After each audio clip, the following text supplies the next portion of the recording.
Yes, well, hello. My name is Dr. Chris Shoemaker. I'm here with a wonderful gentleman in a lovely Ontario backyard. Someone who's come down to talk about some terribly important things. Many of you will know him. His name is Dan Hartman, and he has a heart-rending story to tell us of what has happened in his family and to his child because of COVID-19 and the vaccination program. Welcome, Dan, and so glad to have you here today. Good to see you again, my friend. Totally, Dan. My boy Sean played hockey his whole life since he was little. It was his love and his passion. It was the thing he enjoyed most in life. In order to continue to play hockey, he had to have a COVID vaccine. On August 25th, 2021, he had his first shot of Pfizer. 4 days after that, he was rushed to emergency. He had brown circles around his eyes, and he was vomiting, and a very sore shoulder opposite to the injection shoulder, and a rash. The doctor there, for some reason, did not do any blood work. He didn't do a D-dimer test. He didn't do a troponin test. He just sent him home with Advil.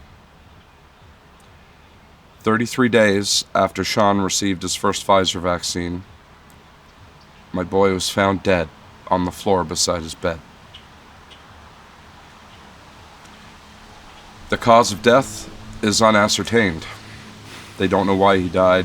They can't tell me why he died. I have to somehow live with that decision. It's very hard to live every day. It's very hard to go to work. The pain is in my head from the time I wake up till the time I go to bed. It's very hard to live with a cause of death as unascertained. I applied to the Vaccine Injury Support Program in Canada. They declined and said there was no proof that the vaccine killed Sean. I said to the woman on the phone, there's also no proof it didn't. So how did you come up with that decision? Especially based on an autopsy that has a cause of death unascertained. She didn't really know what to say to me. There was a big pause on the phone. She said, I'm sorry. I reported Sean's death to Pfizer over a year ago. The lady on the phone said, we take this very serious and someone will be back to you in a couple days. I haven't heard one word from them. I haven't heard one word from our government. Not condolences, not we will look into this, nothing. In order to appeal the Vaccine Injury Support Program, I had to have new medical evidence. I now have that evidence. Dr. Ryan Cole from America had Sean's tissue samples and stained them and found a tremendous amount of spike protein in Sean's adrenal glands. Adrenal glands control a great many things in your body, but it also controls your blood pressure. So if Sean's blood pressure crashed, it could have easily killed him. Now I'm living the rest of my life in extreme pain without the most beautiful boy in the world. He was such a kind, loving soul who never had a drop of alcohol or a cigarette. He was perfectly healthy with no underlying conditions. Now my boy is gone.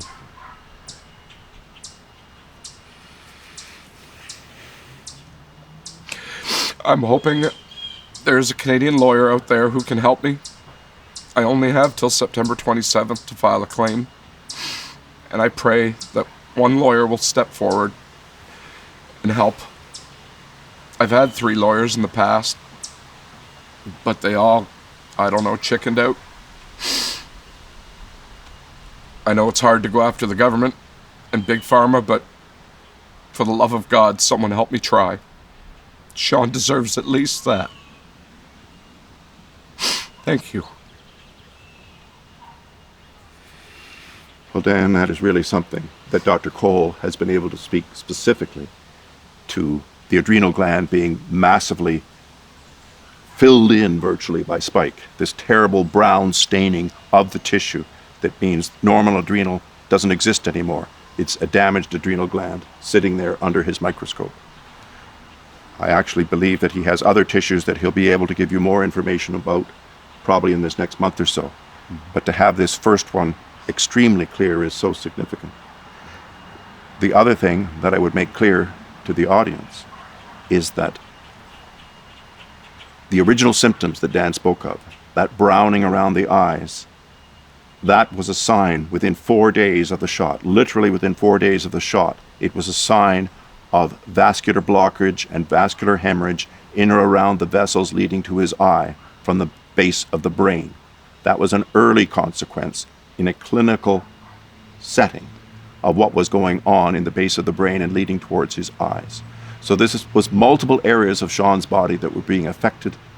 The adrenal gland is the only one that's proven out under the microscope yet, but other tissues will, without question, show these injuries because the story is so clear.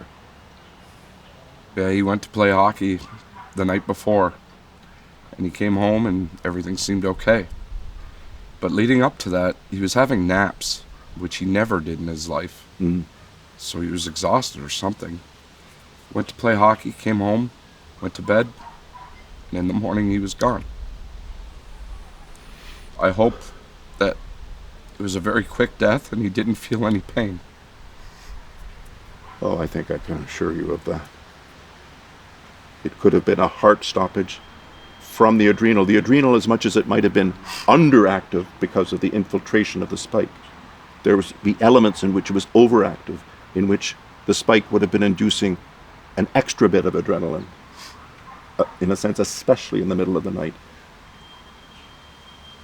We can't speak exactly about these things, but again, when we know it's going to these 4 major organs and 4 major organ systems, you basically have received just information on the one that is clear-cut. Mm-hmm. I'm sure ultimately you will get information that it has gone to at least 2 or 3 other organs of significance. Why? Because we know that it goes everywhere. And they're still continuing it today.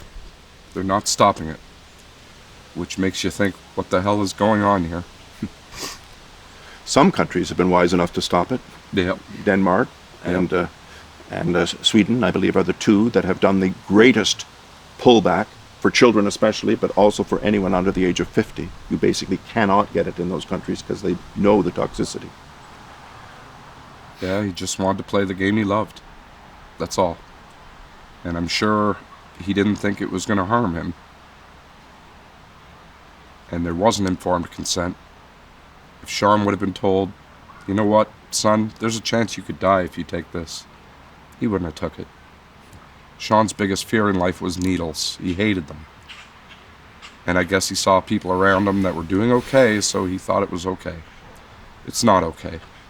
People are in wheelchairs, Dan. People have paralysis of their limbs who are living. People who are suffering emotionally because their life is so disrupted and they're in so much physical pain.